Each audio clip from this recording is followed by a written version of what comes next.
Hi dear friends, welcome back to sports dictator channel. IPL 2025లో Sun Rise Hyderabad అయితే అతి పెద్ద మార్పు చేసింది తన టీంని అని చెప్పొచ్చు. ఎందుకంటే ఐపీఎల్ 2024లో ఆల్మోస్ట్ ఫైనల్కి వెళ్ళిపోయారు, కప్పు దాకా వెళ్ళారు. అయినా కూడా అలాంటి టీంలో దాదాపు 90% చేంజెస్ అయితే జరిగాయి. సో ఎప్పటి నుంచో టీం కడుతున్నటువంటి భువనేశ్వర్ కుమార్ అండ్ నటరాజన్ మొదలైన ప్లేయర్స్, అబ్దుల్ సమద్, ఉమ్రాన్ మాలిక్, రాహుల్ త్రిపాఠి, వాషింగ్టన్ సుందర్ లాంటి మొత్తం ప్లేయర్స్ని అయితే తీసేయడం జరిగింది.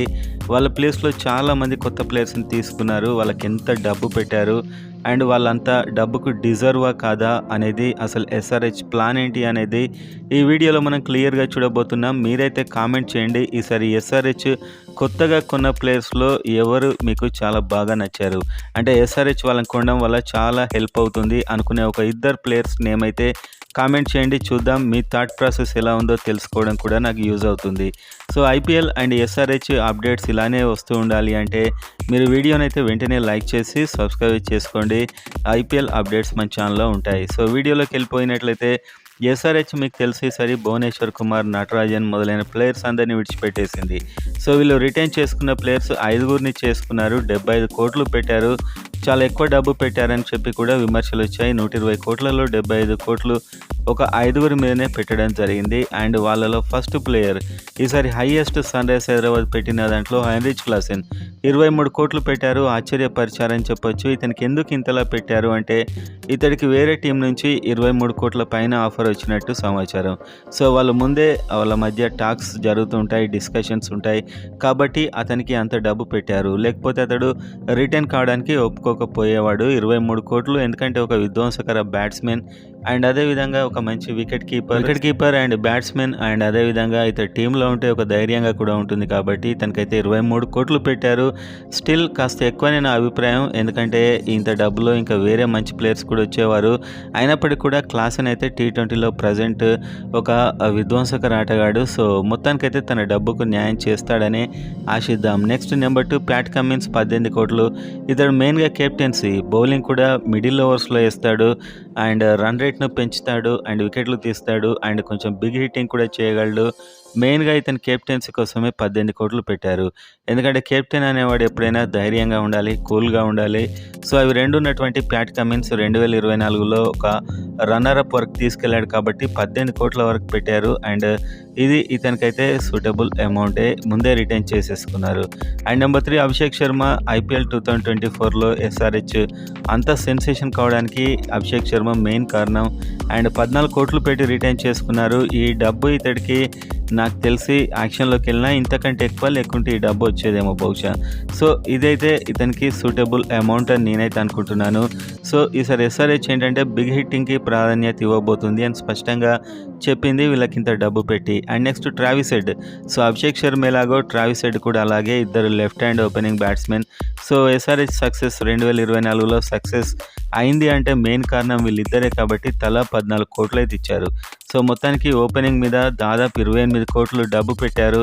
సో ఓపెనర్స్ ఈసారి ఎట్టి పరిస్థితుల్లో హిట్ కావాల్సి ఉంటుంది, ఎందుకంటే చాలా డబ్బు పెట్టేశారు. And next Nitish Kumar. Just 6 కోట్లకైతే నితీష్ కుమార్ రిటైన్ కావడం జరిగింది.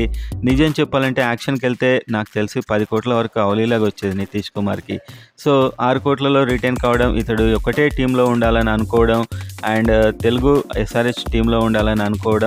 సో మొత్తానికైతే నితీష్ కుమార్ రావడం అనేది చాలా అడ్వాంటేజ్. ప్రజెంట్గా ఇతను ఒక కళ్ళు చెదిరే ఆల్రౌండర్, మీకు తెలుసు టీమిండియా కూడా మంచి ప్లేయర్.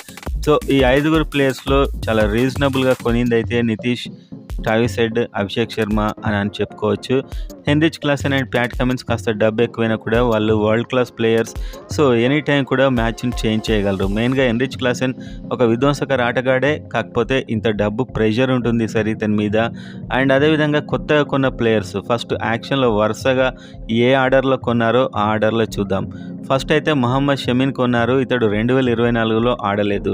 సో ఇంజురీ వల్ల ఇతను దూరం ఉన్నాడు. కాకపోతే గుజరాత్ టైటన్స్ విజయాల్లో ఇతనిదే మెయిన్. సో ఇతడు ఎప్పుడైతే వాళ్ళకి ఆడలేదో 2024లో వాళ్ళు ఓడిపోవడం జరిగింది. అప్పుడు హార్దిక్ పాండ్యా కూడా లేడు. కాకపోతే మొహమ్మద్ షమీ చాలా ఇంపార్టెంట్ టైంలో వికెట్లు అయితే తీశాడు. సో ఇప్పుడు ఇంజురీ ఉంది కదా ఎలా అని కూడా మీకు డౌట్ రావచ్చు. సో అతడు ఇంజురీ నుంచి బయటకు వచ్చి డొమెస్టిక్ టోర్నమెంట్ ఆడుతున్నాడు. చాలా మంచి బౌలర్ ఇతడు. 10 కోట్లు అవలీలో పెట్టొచ్చు. ఎందుకంటే ఎస్ఆర్హెచ్ నుంచి వెళ్ళిపోయిన భువనేశ్వర్ కుమార్, నటరాజన్ కూడా ఇంతకంటే ఎక్కువ డబ్బుకే వాళ్ళు వేరే టీమ్స్కి వెళ్ళిపోవడం జరిగింది. సో మహమ్మద్ షమీన్ కొండం ఒక అద్భుతమైనటువంటి పిక్ అని చెప్పొచ్చు. మంచి యాక్షన్ ఇది. And next number 2 Harshal Patel 8 కోట్లు పెట్టారు.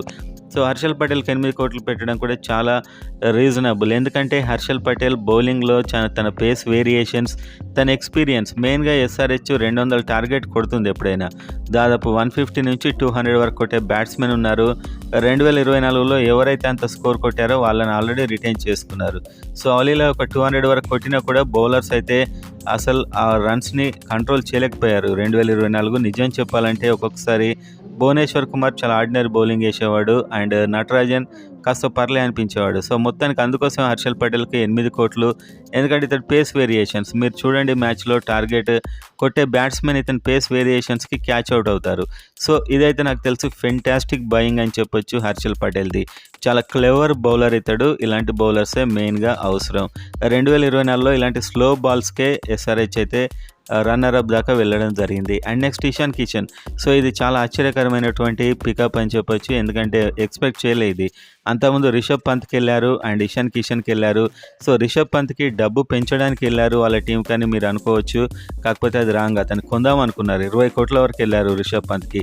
అంటే ఫిక్స్ అయ్యారు ఒక మంచి వికెట్ కీపర్ అండ్ ఒక విధ్వంసకర బ్యాట్స్మెన్ని కొనాలని ఫిక్స్ అయిపోయారు. సో ఇషాన్ కిషన్ రాగానే ఇతన్ని కొన్నారు. ఎందుకంటే ఇతడు కూడా Travis Head and Abhishek Sharma 2024లో ఎలా అయితే హిట్ అయ్యారో అలాంటి ఇంకొక బ్యాట్స్మెన్ ఉంటే ఆ టార్గెట్ ఎక్కడికో తీసుకెళ్ళొచ్చు అనే ఉద్దేశంలో 11,25,00,000 పెట్టారు. సో కాకుంటే ఇతంది కాస్త ఫామ్ అయితే తగ్గుతూ వచ్చింది మెల్లిగా ఇంటర్నేషనల్ క్రికెట్లో. అందుకే ముంబై ఇండియన్స్ మొదలైన టీమ్స్ అయితే ఇతన్ని విడిచిపెట్టాయి. సో ఈసారి ఇతడు కూడా కసి మీద ఉండి ఉంటాడు కాబట్టి అద్భుతంగా ఆడే అవకాశాలు ఉన్నాయి. సో మొత్తానికైతే అంత డబ్బు పెట్టే ఛాన్స్ కూడా ఇతనికి ఇది కరెక్టే అని చెప్పుకోవచ్చు. అండ్ నెక్స్ట్ రాహుల్ చహార్ని కొన్నారు 3,20,00,000. చాలా ఫెంటాస్టిక్ బై అని చెప్పొచ్చు. ఎందుకంటే ఎస్ఆర్హెచ్కి చాలా రోజుల నుంచి ఒక స్పిన్నర్ లేడు. రాహుల్ చహార్ అయితే మంచి లెగ్ స్పిన్ అండ్ గూగులీ వేస్తూ ఉంటాడు. సో ఈసారి ఎస్ఆర్హెచ్ బౌలింగ్లో చాలా వైవిధ్యం ఉంది. సో ఫాస్ట్ బౌలర్స్ ఉన్నారు అండ్ పేస్ వేరియేషన్స్ ఉన్నాయి అండ్ స్పిన్. సో స్పిన్లో రాహుల్ చహార్ ఖచ్చితంగా గూగ్లీ బౌలర్ అండ్ ఒక ఇండియన్ బౌలర్ అండ్ మంచి నేమ్ ఉన్న బౌలర్ కూడా ఇతను. సో ఇది ఫెంటాస్టిక్. తక్కువ డబ్బుకే వచ్చేసాడు 3,20,00,000. ఒకవైపు నూర్ అహ్మద్ లాంటి ప్లేయర్స్, గజన్ఫర్ లాంటి ప్లేయర్స్ 10 కోట్ల వరకు వెళ్ళారు. రాహుల్ చహార్ అయితే తక్కువ డబ్బుకే వచ్చేసాడు. Next add-on Zampa. So Rahul Chahar లాంటి బౌలరే 2,40,00,000కి ఇతన్ని కొన్నారు. సో ఇతడు కూడా వికెట్స్ తీయగలడు, ఒక వరల్డ్ క్లాస్ బౌలర్. సో వీళ్ళిద్దరు రీజనబుల్. దాదాపు ఒక 6 కోర్స్ లోపు ఇద్దరు స్పిన్నర్స్ వచ్చారు. సో ఫాస్ట్ బౌలింగ్ ఎలాగో ఉంది ఎస్ఆర్హెచ్కి, కానీ స్పిన్ డిపార్ట్మెంట్లో అత్యంత స్ట్రాంగ్గా కనిపిస్తుంది ఈసారి వీళ్ళిద్దరు రావడంతో. నాకు తెలిసి వీళ్ళిద్దరు ఒకటేసారి మ్యాచ్లో కూడా ఆడే అవకాశాలు ఉన్నాయి. నెక్స్ట్ నెంబర్ 6 అథర్వ టైడెన్ కొన్నారు. 30,00,000 పెట్టారు అండ్ ఇతడు ఆల్రెడీ ఐపీఎల్ ఆడాడు. మంచి big hitter, left hand batsmen and ఇతని ఇతను చాలా తక్కువ మినిమం డబ్బుకే ఇతన్ని కొన్నారు. సో కొన్ని మ్యాచ్లు ఛాన్స్ ఇచ్చి చూడొచ్చు. మేబీ ఇతడు ఎలా ఆడతాడనే దాన్ని బట్టే ఉంటుంది. కాకపోతే బిగ్ హిట్టర్. సో ఇతడు ఆడినట్లయితే అది చాలా అడ్వాంటేజ్ అవుతుంది సన్ రైజర్స్ హైదరాబాద్కి. సో అబ్దుల్ సమద్ ఎలాగో ఫెయిల్ అయ్యేవాడు, అలాంటి బ్యాట్స్మెన్ ప్లేస్లో వీళ్ళని కొనడం చాలా మంచిది అని నాకైతే అనిపించింది. నెక్స్ట్ అభినవ్ మనోహర్ 3,20,00,000. ఎందుకంటే రాహుల్ త్రిపాఠి అండ్ ఇలాంటి ప్లేయర్స్ అందరినీ విడిచిపెట్టేశారు ఈసారి. పోయినసారి ఉన్నటువంటి ప్లేయర్స్ అయితే ఈసారి లేరు కాబట్టి ఇతడు పర్ఫెక్ట్ రీప్లేస్మెంట్. వాళ్ళకంటే బాగానే ఆడతాడని నాకైతే అనిపిస్తుంది. రీసెంట్గా ఫామ్లో ఉన్నాడు. 3,20,00,000 పెట్టి తీసుకున్నారు. రెగ్యులర్గా ఛాన్స్ అయితే వస్తుంది ఇతనికి టీంలో. ప్రతి మ్యాచ్ ఆడిస్తారు ఇతన్ని నాకు తెలిసి. And next Simarjeet Singh. So Simarjeet Singh అయితే 1,50,00,000. ఇతడు సిఎస్కేకి ఆడేవాడు అండ్ మంచి ఫాస్ట్ బౌలింగ్ వేస్తాడు. 140 అలా వేసే అవకాశం ఉంది. ఆల్రెడీ ఎస్ఆర్హెచ్లో చాలా ఫాస్ట్ బౌలింగ్కి డిమాండ్ ఉంది. ఇతను ఇంపాక్ట్ ప్లేయర్గా తీసుకునే అవకాశాలు ఉన్నాయి. 1,50,00,000 ఇతనికి పెట్టవచ్చు. ఎందుకంటే ఇతడు చాలా ఫాస్ట్ బౌలింగ్ వేస్తాడు, మంచి ఎకానమీతో వేస్తాడు. సో ఒక స్టార్ అయ్యే అవకాశాలు కూడా ఉన్నాయి దాదాపు నాకు తెలిసి. సో ఇప్పుడు ఆల్రెడీ ఇంజురీతో ఉన్నాడు. ఇంజురీ నుంచి కోలుకునే అవకాశాలు అతి త్వరలో ఉన్నాయి. సో మొత్తానికైతే ఇది కూడా మంచి పికప్ అని చెప్పొచ్చు. ఆ తర్వాత జిషాన్ అన్సారీ కొన్నారు, ఒక యంగ్ స్పిన్ బౌలర్.